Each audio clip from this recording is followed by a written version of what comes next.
सम्पूर्ण आमा बुवा दाजुभाइ दिदीबहिनीहरू, मेरो घरमा प्रहरी आएको छ। मैले समाचारबाट उच्च अदालतको आदेशबारे थाहा त पाएँ, तर बिना कुनै कागज अहिले यतिखेरसम्म मलाई केही पुर्जी पनि दिएको छैन, कागज पनि दिएको छैन। मेरो घरभित्र आएर बेडरुमभित्र आउनुभएको छ, मैले सार्वजनिक पनि गरिसकेको छु। अब यसरी तैनाथ उताबाट आदेशभन्दा पहिले तैनाथ हुने यो सबै चिजले एउटा ठुलो आशंका सृजना गरेको छ।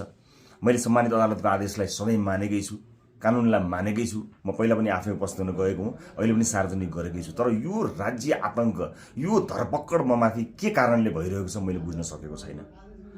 भोलिको चितवनको कार्यक्रमलाई निरन्तरता दिनु होला।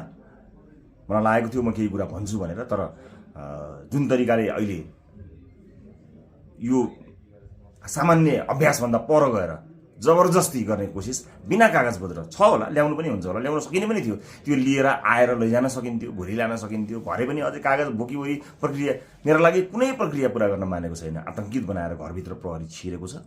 म यसै पनि गिरफ्तारी दिन्छु भनेर बसेकै छु। जे होस्, आम नागरिकले सब चिज हेरिरहेका छन् भन्ने मलाई विश्वास छ। न्यायको लडाईँ म एक थोपा रगत रहुन्जेल लडिरहन्छु। यहाँले साथ दिनुहुनेछ भन्ने विश्वास मैले लिएको छु।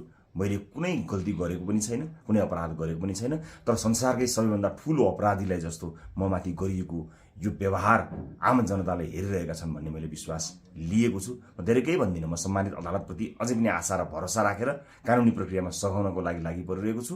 यो दुनियाँका जति पनि न्यायालयका ढोकाहरू छन्, ती सबै ढोका ढकढक्याउँछु आफ्नो न्यायको लागि। र मलाई थाहा छ यहाँहरूले सबै कुराको साक्षी बसेर हेरिरहनु भएको छ होला भन्ने मैले विश्वास लिएको छु। म यति जानकारी मैले दिनु उपयुक्त ठानेर मैले यो भिडियो रेकर्ड गराएको छु। चितवनमा जति पनि मेरा आदरणीय मतदाता आमा बुवा दाजुभाइ दिदीबहिनीहरू हुनुहुन्छ, भोलिको कार्यक्रम नरोक्नु होला। अन्य साथीहरू आउनुहुन्छ, उहाँहरूले कुराकानी गर्नुहुनेछ, निरन्तर चलिरहन्छ। मलाई यिनीहरूले हत्या नै गरेछन् भने पनि नेपाली मतपत्रमा घन्टी चुनाव चिन्ह बसेको छ। मलाई आशा छ, यो एउटा आशा र भरोसाको आवाज हामीले बुलन्द पारिसकेका छौँ। निरन्तरता प्रदान गर्नुहोला। म कानुनी लडाइँमा छु।